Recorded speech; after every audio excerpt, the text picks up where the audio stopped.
Good morning, everyone. Thanks for joining us. I'm Dr. Allison Arwady, the Commissioner at the Chicago Department of Public Health. Today is Friday, May 29, and we have two special guests with us for the Doctor is In, Ask Dr. Arwady. As always, you can put questions into the box on Facebook, or you can send them via Twitter with the hashtag AskDrArwady. As always, we'll be giving a data update related to what's happening in Chicago with COVID and taking some questions. So I'm really pleased to have two guests with us because these are the two folks. They and their teams are the ones behind all of the data that we share on here every day, that we share at the press conferences. Two of our lead epidemiologists from the Chicago Department of Public Health. So this is Nick Prashant, our Director of Epidemiology, and Peter Rusto, who leads our communicable disease outbreak-related epidemiology work. So thank you both very much for being on. Yep. So before we get into, we're going to sort of show you some of the opening metrics a little bit, reopening metrics together in a few minutes. But before we do that, not everybody, even the people who watch every day, I think have a full sense probably of what an epidemiologist even is and what they do. So tell us a little bit about your work and the work of your teams. Sure. You want to start? Yeah, sure. So again, thanks, Allison, for having us today. My name is Nick Prashant. I'm the Director of Epidemiology for the Chicago Department of Public Health. So we are an epidemiology team that doesn't focus on one particular disease or issue, but we rather look across at population health. So our epidemiology team has really been the team that has been putting together the Healthy Chicago data, looking across at the effects of chronic disease on the health of Chicagoans, looking across at things like opioid overdoses and the effects of violence on communities. And so what epidemiologists do is we look at the whole city and we sort of look at how health affects different communities differently, different age groups, different race ethnicity groups, different genders, by geography, and we try to understand the trends and what's happening with health outcomes in the city, and we provide information to policymakers, to leadership at the health department, to other epidemiologists, scientists, media, so that they can use this data to affect policy, improve policy, and ultimately improve the health of Chicagoans. So that's a very broad overview. Peter, if you want to add some to that. Sure. So yeah, I'm the Senior Epidemiologist with the Communicable Disease Program and the Public Health Emergency Preparedness Program with the Chicago Department of Public Health. Our group focuses on infectious diseases that are potentially dangerous to the population in Chicago. And providers, healthcare providers and laboratories are required by law to report when they identify people or cases of these diseases within Chicago. Our team processes all those reports that are coming in, and we look for unusual patterns to identify things like potential outbreaks or clustering within communities. And then we take the lead on responding to those situations, so outbreak responses. So that's very generally what we do. Okay, perfect. Let's show people our social distancing. So reminder, we're not wearing masks. We're all keeping that 6-foot distance, really wanting to be conscious of that. When we're at work, just like we want you to be, we are being mindful of limiting opportunities for infection. So let's do a very quick, I'll give the high-level data update like we do every day, and then together we'll look at some of the metrics that we shared yesterday at the press conference. If people did not see, yesterday at 1 o'clock with the mayor, we did a press conference that was really focused on Chicago moving into phase 3, cautiously reopen. So we set June 3rd, next Wednesday, as the date when Chicago will cautiously move into that next phase. And that decision was really based on the data that these folks and their teams put together. And so if you go online, as always, to chicago.gov/coronavirus, right up at the top under latest data is where you can get all of the data that we're making every day. Do you just want to maybe quickly speak to some of the newer things that we are making available through the webpage? Yes, sure. So it's very exciting to announce that we're constantly adding to the latest data tab on the web page.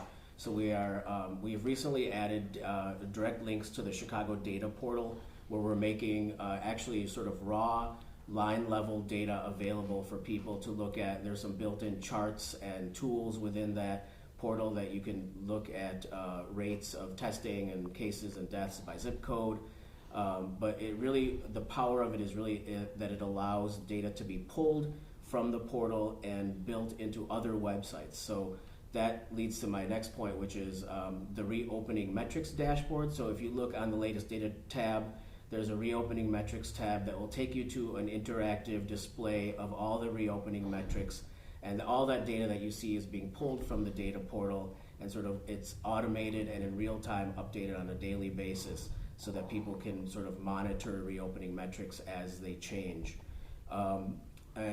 The other thing that we will soon be bringing online on the latest data will be a link to the racial equity dashboard.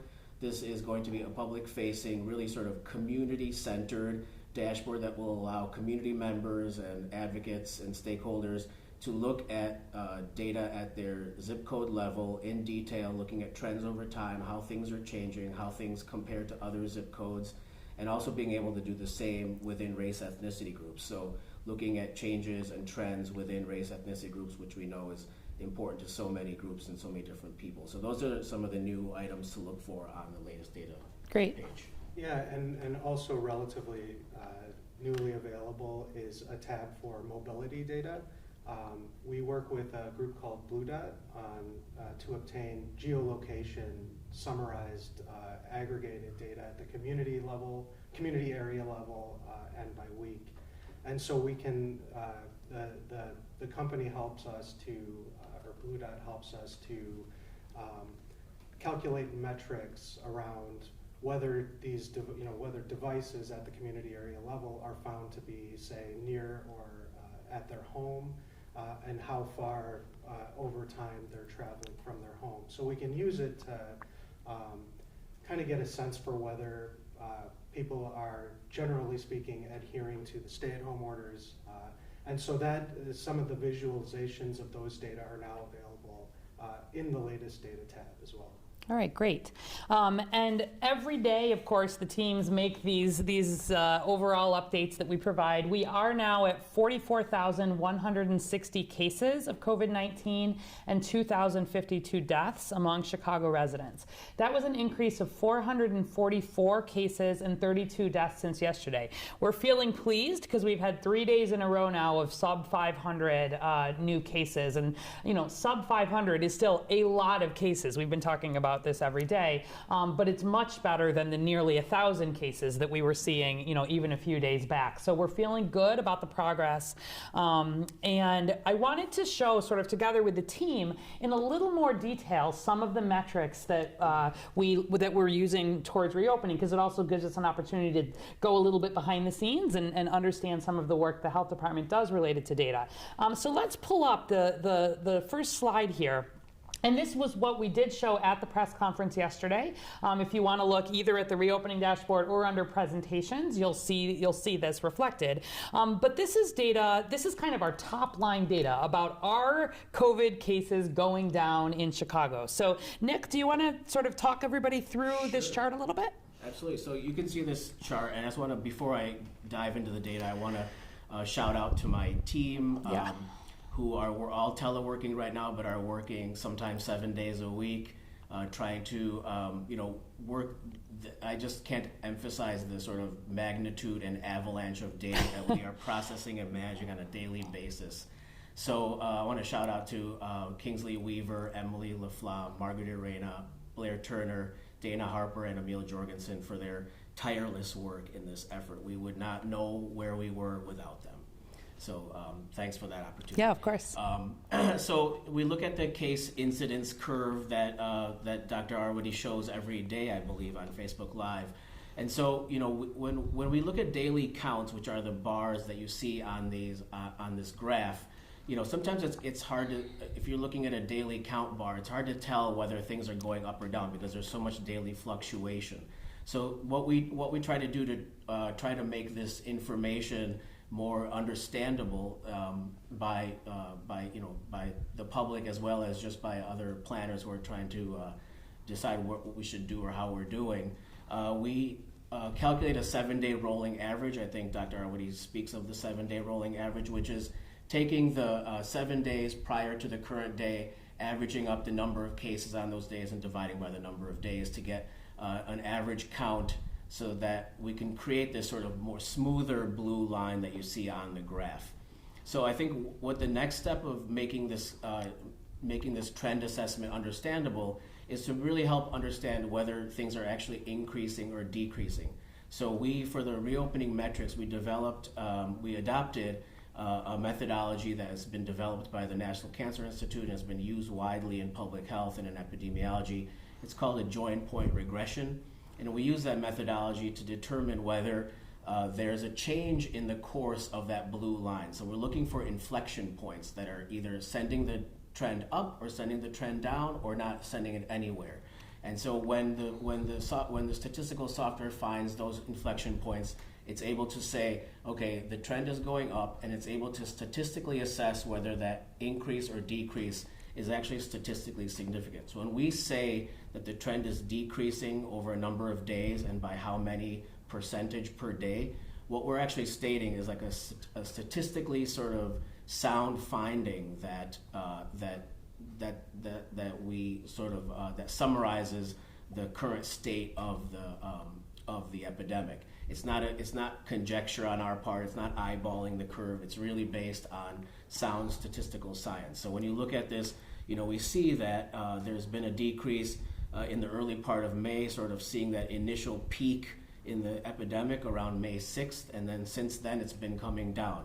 And by calculating the percentage change every day, we're sort of looking at the rate of change. So how fast is that ball rolling down the hill? That's kind of what that tells you. So you can get a lot of information just from a simple set of data, and that's kind of what epidemiologists try to do and try to make it understandable. So that sort of explains that graph. Yeah, perfect. And this is the one that we are the most interested in. We really want to see these cases continue to decline. It's the reason it's the first metric we look at every time, and although there's a lot of other things that go into it. Let's look a little bit at the race ethnicity data. So the next slide, number 2, just shows high level that we are also seeing new cases decreasing across all race ethnicity groups. And we've talked a lot here about certainly early on, especially in the Black non-Latinx community in Chicago, seeing really a majority of cases early. And then really, if you look at this, since kind of early April, some decline, and then statistically significant decline for about a month or so. Whereas in the Latinx community, that really peaked more in May, so quite a bit later and higher. And so I thought, first of all, let's go to slide 3 and just in a little more detail talk about the Black non-Latinx data. Sure. Just quickly, I'll say that I think it's really been exciting that epidemiologists have the emergent role of epidemiologists in addressing racial inequities in Chicago, and it's sort of a national movement.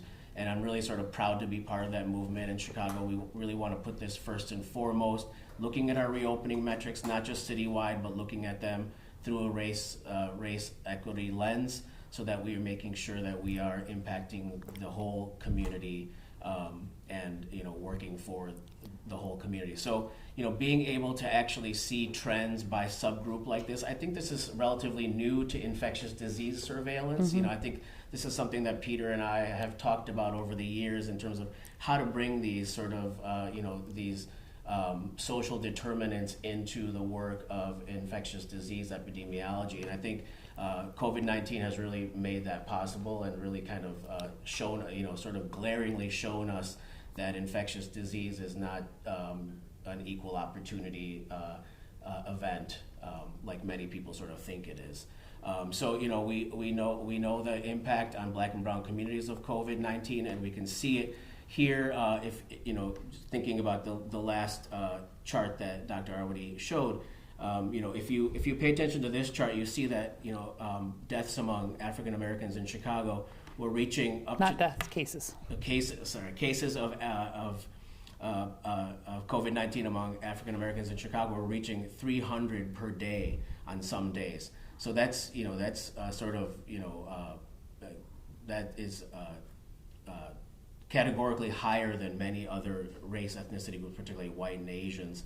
So I think being able to use this information to really sort of compare the magnitude of the impact of COVID-19 on different race ethnicity is really sort of important. So I emphasize and encourage you to take a look at the data by race ethnicity and see sort of the differential impact that it's had on different communities.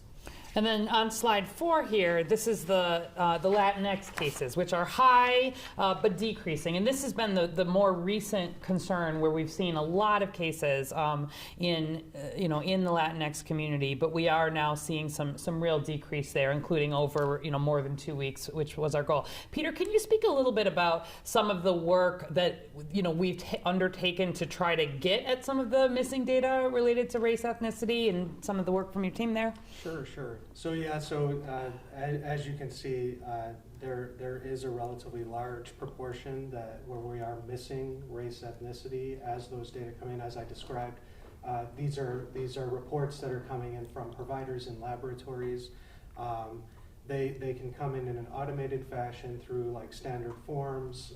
They can be reported manually into our electronic surveillance system. And so there are all kinds of reasons why race ethnicity for a particular case might not actually make it into our system. And so that has been a problem since we started collecting data with this, during this response.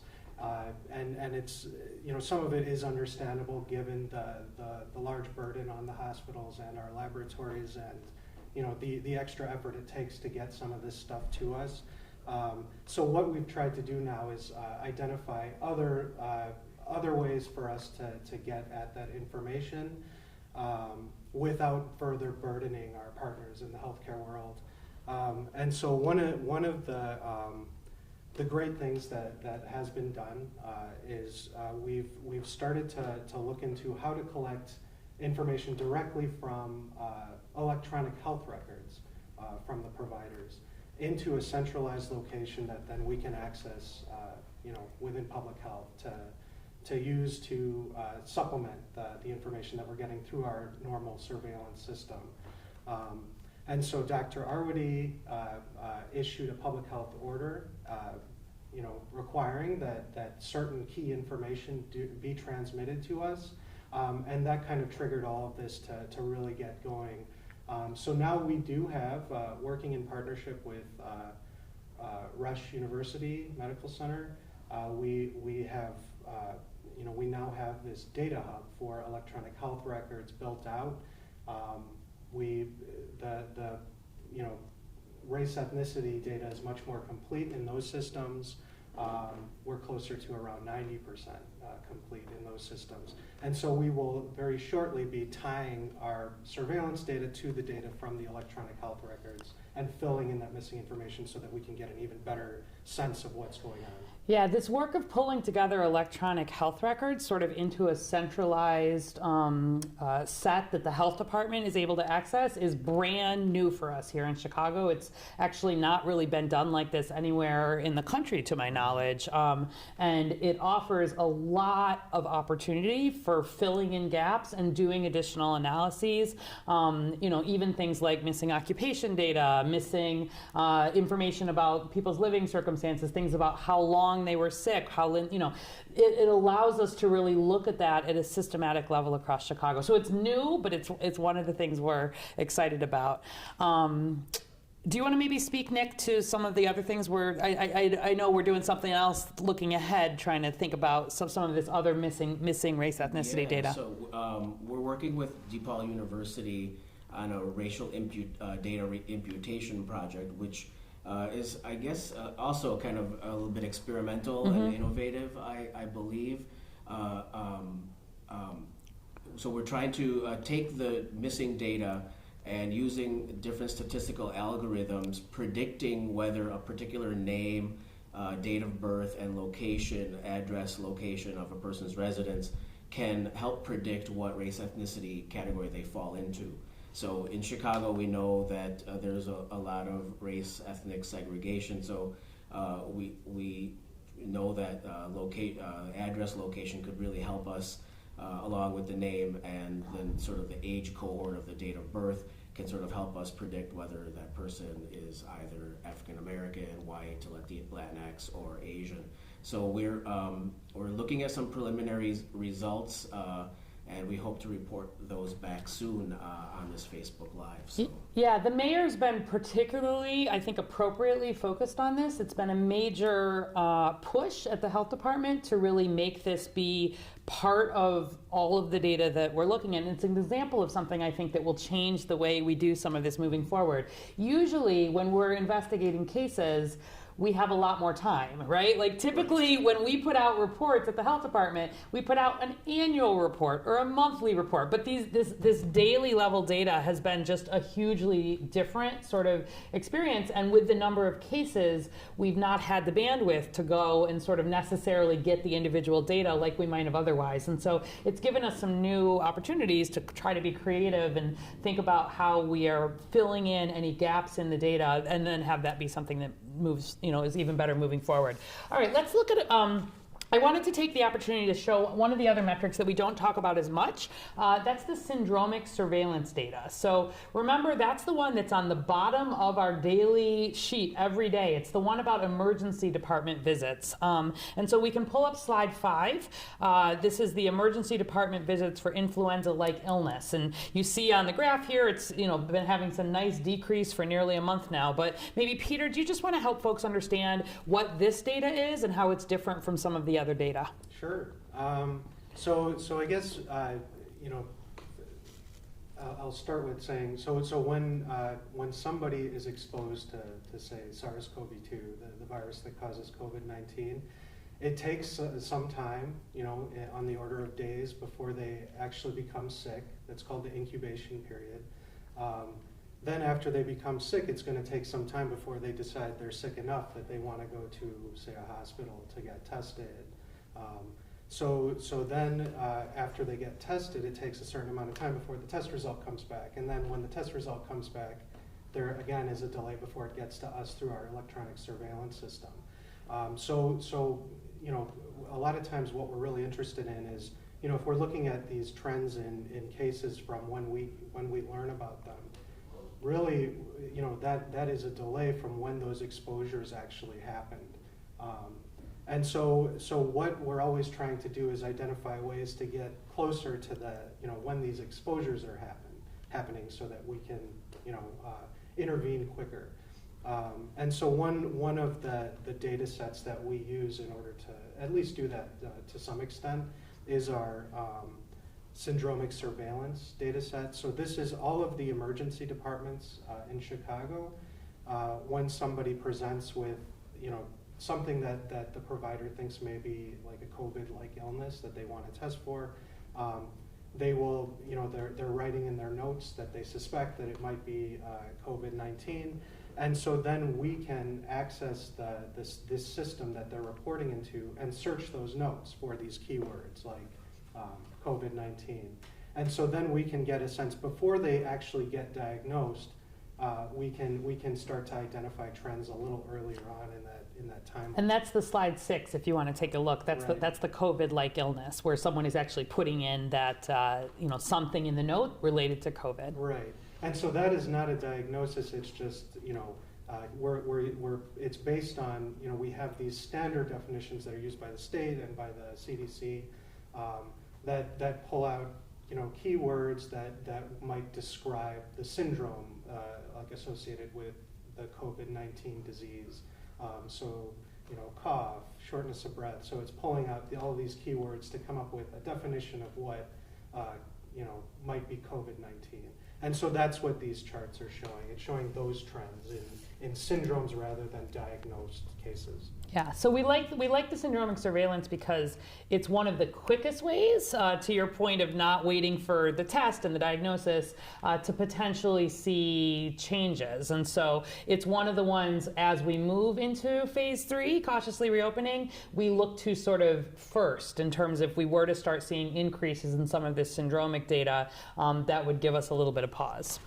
I think it'll be exciting going forward using the syndromic surveillance data to look at geography and different groups, being able to sort of detect those changes in those groups and places. Yeah, absolutely. And then the last data that I thought we'd look at together, and obviously today is very much about data, so this is the main focus, is this percent positivity. So if people were watching yesterday or you've been following along, this, of course, is just how many tests are positive divided by how many tests are done.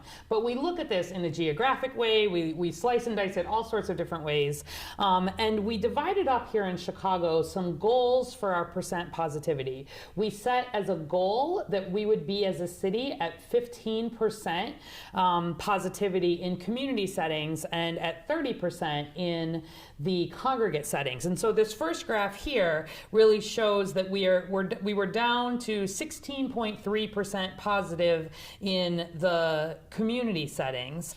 And maybe let's just look at slide 8 a second. Shows that we're down to 15.2% positive in the congregate settings. And so we're not quite to the goal in the community, but we've actually surpassed our goal in the congregate. So do either of you want to talk a little bit more about this data source and why it's important and some of the difference maybe between congregate and community settings? Sure.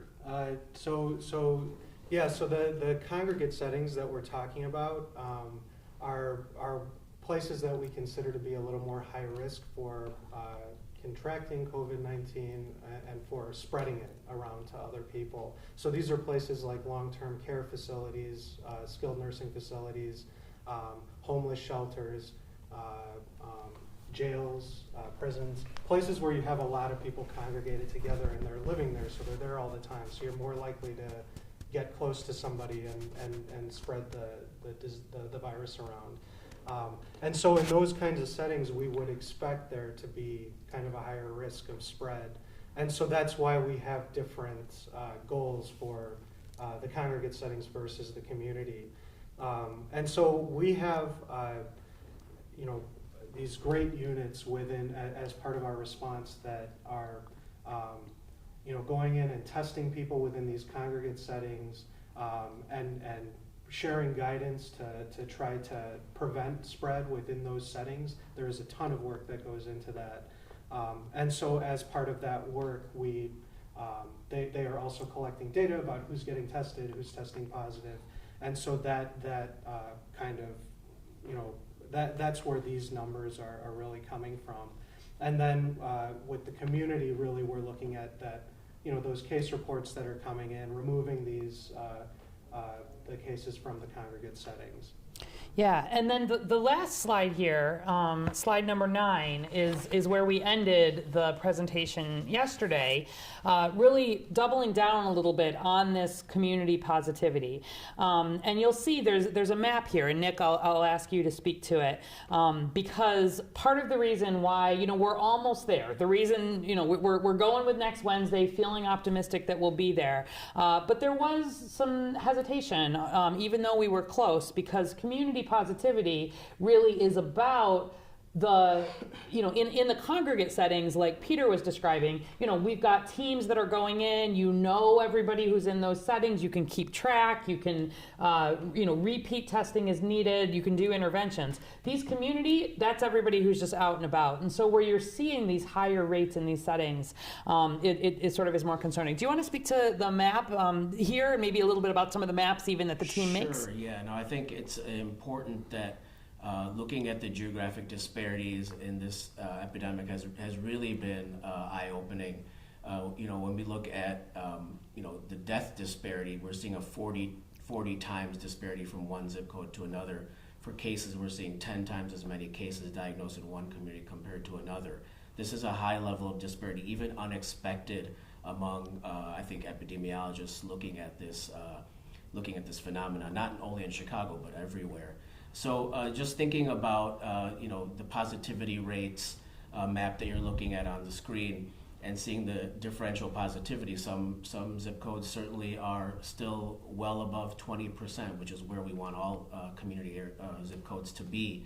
And this sort of just guides us to the future kind of exploration of, trying to get a better understanding of what's happening in these communities. What is it about the living circumstances, the living conditions, the socioeconomic landscape in these communities? I think that's really a big next step for the epidemiologists in Chicago and our teams. I think one project that we have on deck is through the Healthy Chicago Survey, which is an annual survey of adults in Chicago that we've been conducting for the last 5 years in Chicago. We have added a COVID-19 kind of social impact module to that survey to help us understand, what have been the impacts of COVID-19 beyond just epidemiology, beyond the sickness and the illness and death, but how has it affected people's personal lives, economic lives, cultural lives. And as part of that effort, we're also planning on doing a follow-on survey for people who do respond to our survey, which starts in June. You may get a mailer at your address in the next few months, and we encourage you to take the survey. But there will be a follow-on survey to people who respond and say they'd like to be contacted for a more in-depth survey about the social impact of COVID-19. So we're working on sort of developing that survey, which will help us give us a deeper understanding of the community factors that have influenced how COVID-19 has spread through the city, and really help us sort of for epidemic planning, not only for this epidemic, but for future epidemics. All right, great. And we'll be talking a lot about this percent positivity as we go forward. Even a 15% goal is a lot of COVID still. So, I talked yesterday, Los Angeles, for example, is actually down to about an 8% positivity. New York City, where they had so many cases, is down to about a 6% positivity. Seattle, where this started in a lot of ways, is down to a 4% positivity. So we have a long way to go still here in Chicago. We're feeling okay about the time to sort of move into that cautiously reopening phase, and that's why we're doing it with all these metrics. We've set them for a reason. When we hit them, we sort of are moving ahead with this, but we'll be monitoring it really closely. And this one in particular, we want to see it come down, and we want to see it come down the most in these areas that are the darkest, which is where we still have, to Nick's point, sort of between a 22 and a 32% positivity. We want to really see this continue to come down. So we'll be setting some new goal metrics, once we sort of get into phase 3, things that we'll be tracking as we move through phase 3. And as we make progress, that will be, not immediately, but you sort of open something up. And then, to this point of it can take a couple of weeks to really see what the impact of those changes are. But if things are sort of looking all right, then, for example, you heard the mayor talk yesterday, that's when we potentially think about the lakefront. That's when we think about expanding capacity more. And we'll be making those decisions really based on exactly the metrics that sort of this team is putting together, and being, really just as on top of things as we can be. We don't want to have to take steps backwards if we can avoid it. If we started to get into problems, especially with hospital capacity, we would do that. But the goal is to be able to move forward in a way that keeps us still on the downward trajectory. And the biggest difference for all of this is whether people broadly continue to do that 6-foot distancing as much as possible, wear the cloth face coverings, where you can't keep the 6-foot distance or you're moving around, doing all the hand hygiene, and continuing, especially people who have those underlying conditions and are over 60, really continue to protect them. We've got some good questions here. So Jean Brooks on Facebook is wondering, does 20% positivity mean 1 in 5 tested is positive? There's different definitions for testing, but yes. So for every if 100 people get tested in a particular zip code and 20 of them are positive, then you'll get a 20% positivity rate. Yes. That's correct. So broadly speaking, the answer is yes. There's always, when you ask epidemiologist questions, there's always caveats and there's definitions, but yes, that is what that means broadly. Adam Osborne on Facebook is wondering, good question. Why are the Chicago.gov total and daily test numbers different? He's saying sometimes they're about 15% lower than the Illinois Department of Health tests and the daily tests. And he's saying, Chicago.gov says there's 208,000 tests and the state is reporting a different number. So talk a little bit about where we've seen some of these differences and some of what could be causing that, some of why we're confident in the numbers we're showing here, just to help people understand that. Sure. So I'll start. The testing numbers that IDPH is reporting on their site versus what we're reporting on our site are a lot of that is largely due to how we're aggregating those counts. So if we're looking at, as we are, the number of tests by the date that a specimen was collected, that's going to be very different from the number of tests that were, say, received by us today. The number of tests received by us today could have been collected on multiple dates in the past. There are some reasons why we would get delays in reports that are coming in. So if we're using today's date, a lot of those would get distributed among older specimen collection dates or lab result dates. So that would explain quite a bit of that discrepancy. We are using the date that a specimen was collected, and the IDPH site is using how many they're receiving, the receive date, how many they are receiving into the surveillance system today.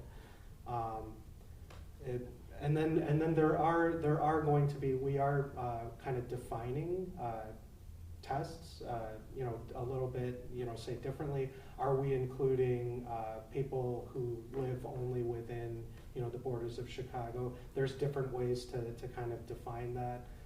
And so there might be little minor differences between IDPH and CDPH as far as how we're So for example, say someone is diagnosed in a Chicago hospital, but they're missing an address, they're not necessarily a Chicago resident, where do they get counted? You sort of put some definitions around things like that. Right. So the way that we count is especially for the number of cases, is where we have an individual result for an individual patient. So that is what our test results are. And we actually do use the same database for that. And so sometimes there can be some delays, and we talk a lot about, and you've heard me almost every day, so I don't get too excited about one day's worth of data. We know that, as tests come in, you fill them in over the prior days. But we do not include antibody testing. That's a question I get a lot. These are all diagnostic molecular tests.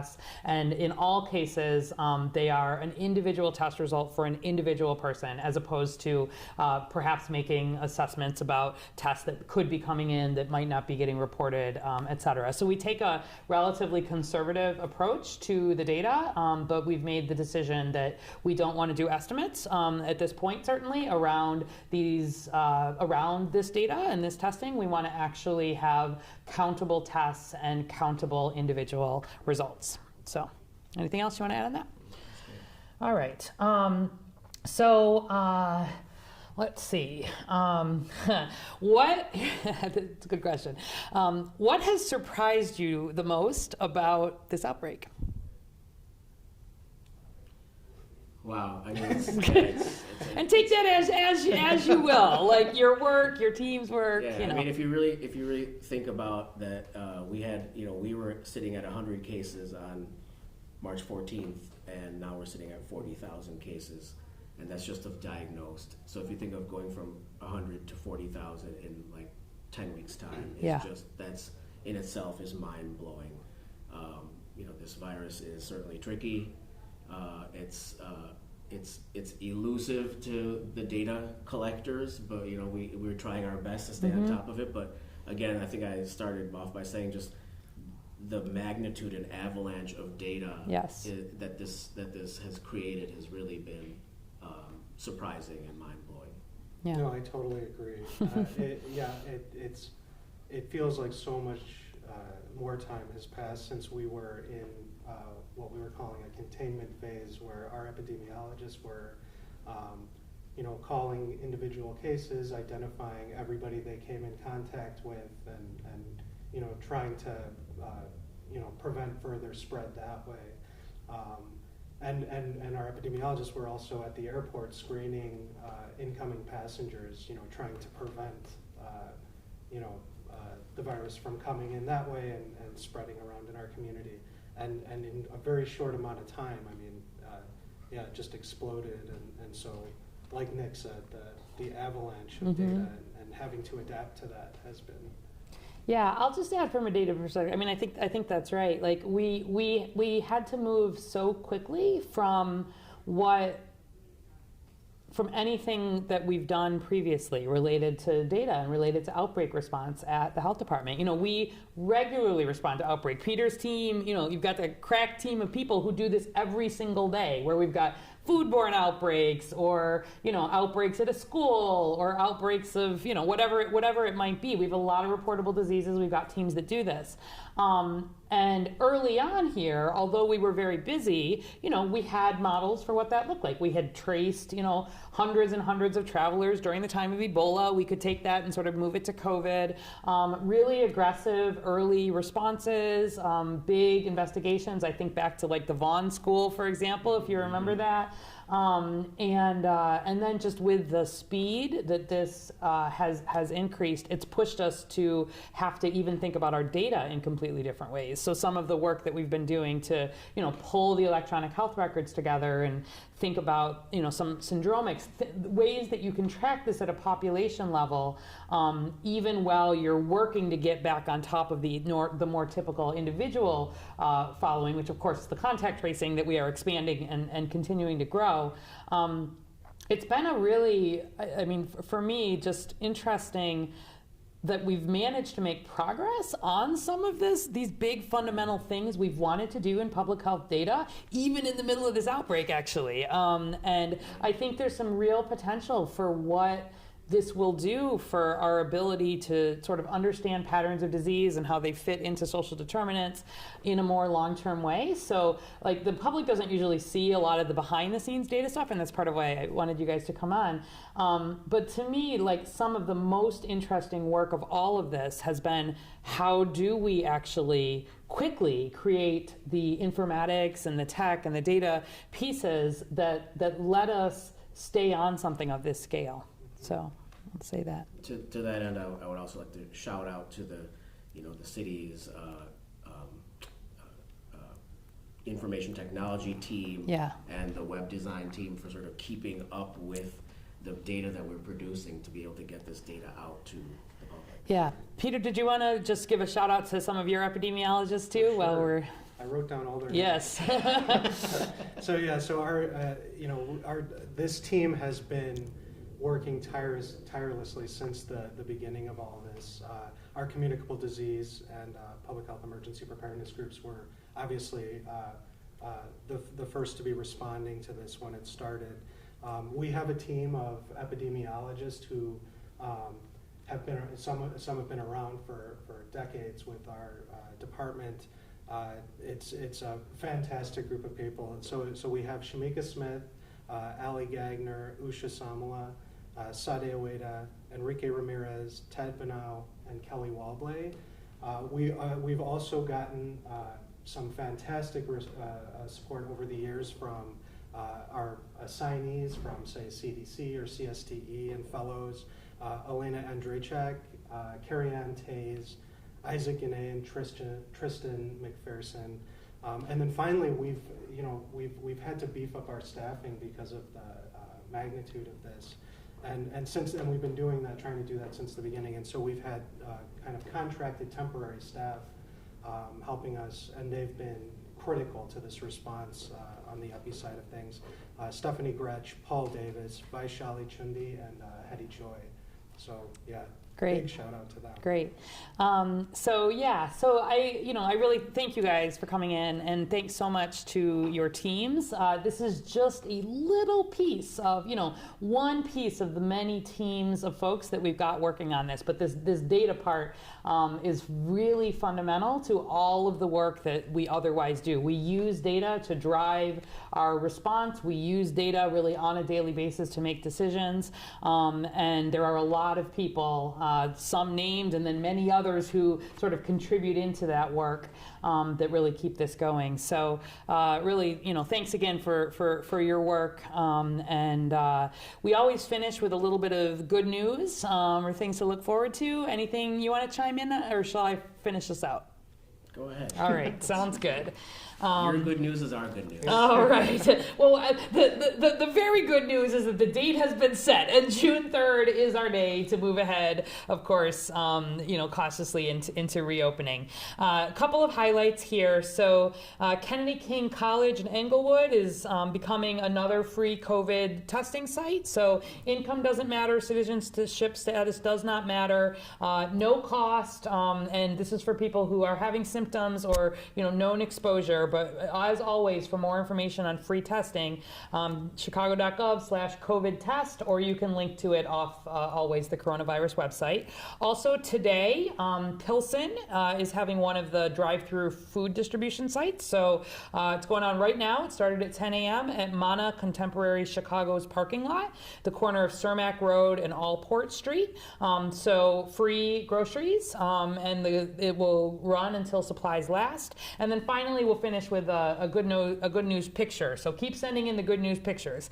This is from a back of the yards organization called Bike a Bee, and apparently there is a team of beekeepers who cycle the city tending to honeybee hives, primarily on the south side. And during COVID, they have had to adapt their practices. They're a small business, so they're using masks, they're using distance guidelines, they've shifted their educational classes online. But we do have a picture here of of some of the work of Bike a Bee, and they continue to really support the city's local food systems and the urban agriculture that in turn really helps keep us environmentally healthy. So keep sending in your good news. We'll be back tomorrow at 11 a.m. It's Science Saturday tomorrow, so we'll do even a little more science-focused work again. And with that, thanks again to our epidemiologists, Nick Prashant and Peter Rusto from the Chicago Department of Public Health and their teams. Do check out the website. We continue to make it better. And until then, here in Chicago, we are still under the stay-at-home order. So please, all the way through June 3rd, continue to stay home and save lives. We'll see you tomorrow. Thanks.